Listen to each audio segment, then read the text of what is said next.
كنت من الظالمين لا إله إلا أنت سبحانك إني كنت من الظالمين لا إله إلا أنت سبحانك إني كنت من الظالمين لا إله إلا أنت سبحانك إني كنت من الظالمين لا إله إلا أنت سبحانك إني كنت من الظالمين لا إله إلا أنت سبحانك إني كنت من الظالمين لا إله إلا أنت سبحانك إني كنت من الظالمين لا إله إلا أنت سبحانك إني كنت من الظالمين لا إله إلا أنت سبحانك إني كنت من الظالمين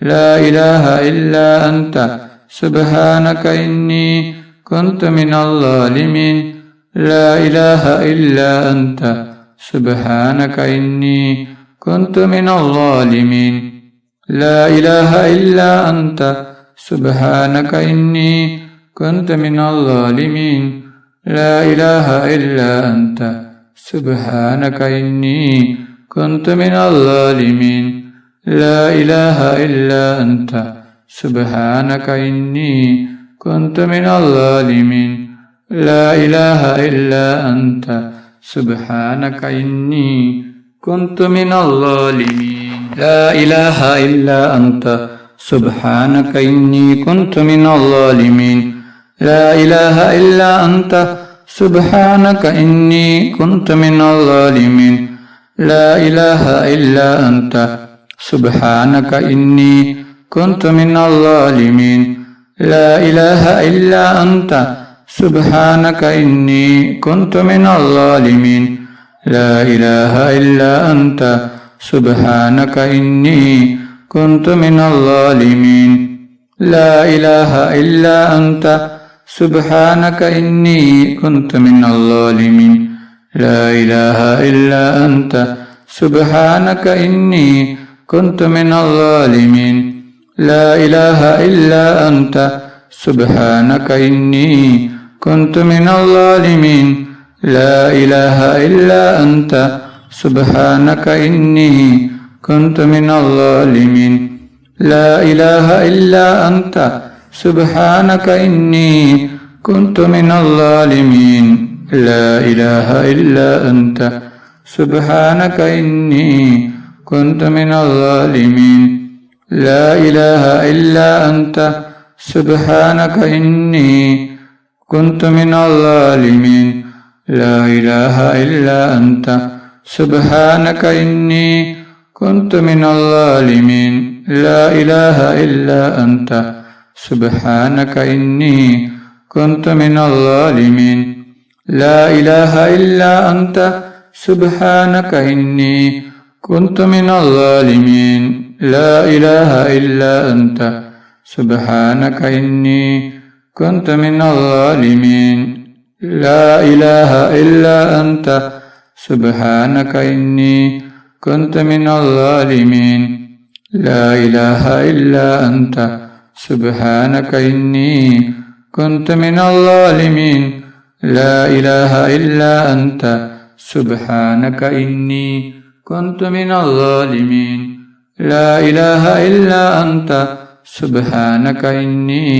كنت من الظالمين لا إله إلا أنت سبحانك إني كنت من الظالمين لا إله إلا أنت سبحانك إني كنت من الظالمين لا إله إلا أنت سبحانك إني كنت من الظالمين لا إله إلا أنت سبحانك إني كنت من الظالمين لا إله إلا أنت سبحانك إني كنت من الظالمين لا إله إلا أنت سبحانك إني كنت من الظالمين صلى الله على محمد صلى الله عليه وسلم صلى الله على محمد